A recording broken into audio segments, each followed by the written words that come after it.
तब्बल 8 वर्षांनंतर होणाऱ्या महापालिका निवडणूक लढवण्यासाठी इच्छुकांमध्ये उदंड उत्साह दिसून पहिल्याच दिवशी 31 प्रभागांतील 122 जागांसाठी थोडके नव्हे तर तब्बल 1763 अर्जांची विक्री झालेली आहे। या दिवशी प्रभाग 3 मधून माजी नगरसेविका पूनम मोगरे यांनी शिवसेना शिंदे गटाकडून अर्ज दाखल केला। महाविकास आघाडी आणि महायुती चर्चेच्या फेऱ्या सुरू आहेत।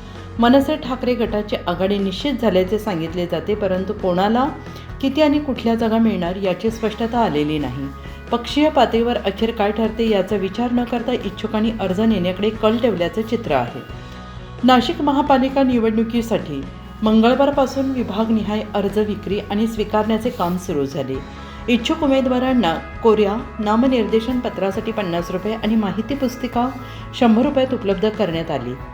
उमेदवारांना उमेदवारी अर्ज भरणे सहज सुलभ व्हावे म्हणून प्रभागनिहाय आणि आरक्षित जागेनिहाय मदत कक्ष उपलब्ध करण्यात आलेले आहेत। याच ठिकाणी उमेदवारी अर्ज दाखल करणे आणि अर्जाची प्राथमिक छाननी केली जाणार आहे। उमेदवारी अर्ज विक्री आणि स्वीकारण्याची प्रक्रिया सुरू झाली असली तरी सत्ताधारी आणि विरोधी राजकीय पक्षात युती आघाडी संदर्भात चर्चेच्या फेऱ्या सुरू असल्याचं अनेकांचा जीव टांगणीला लागला आहे।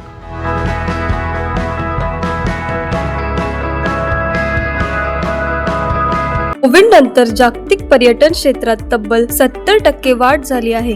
या वाढीमुळे हॉटेल मॅनेजमेंट आणि हॉस्पिटॅलिटी इंडस्ट्रीमध्ये मोठ्या प्रमाणावर करिअरच्या नव्या संधी निर्माण झाल्या आहेत आणि जर तुम्ही या क्षेत्रात आज पाऊल टाकले तर तुमचं भविष्य नक्कीच उज्ज्वल आहे। हीच संधी आहे AH इन्स्टिट्यूट सोबत नाशिकमधील एक विख्यात एअरलाईन आणि हॉटेल मॅनेजमेंट इन्स्टिट्यूट इथे उपलब्ध आहेत विविध courses, hotel management, tourism, bakery and confectionery आणि इंटरनॅशनल डिप्लोमाज, ज्यामुळे मिळतात ग्लोबल करिअरच्या संधी। इथे मिळतं प्रॅक्टिकल ट्रेनिंग, 100% प्लेसमेंट आणि अनुभवी फॅकल्टीज कडून मार्गदर्शन, सगळं काही एका छताखाली। AH इन्स्टिट्यूट, जिथे तुमची आवड, स्वप्न आणि मेहनत मिळवते जगभरात उंच भरारी।